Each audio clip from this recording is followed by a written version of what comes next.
Yeah, when you go to the Swedish mountains for a couple of days.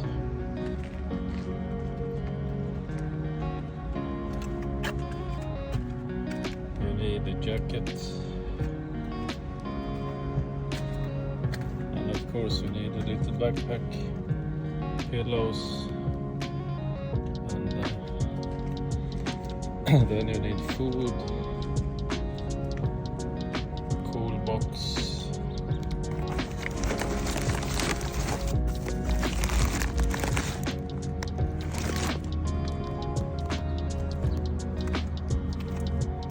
And of course you need toilet paper and other equipment here.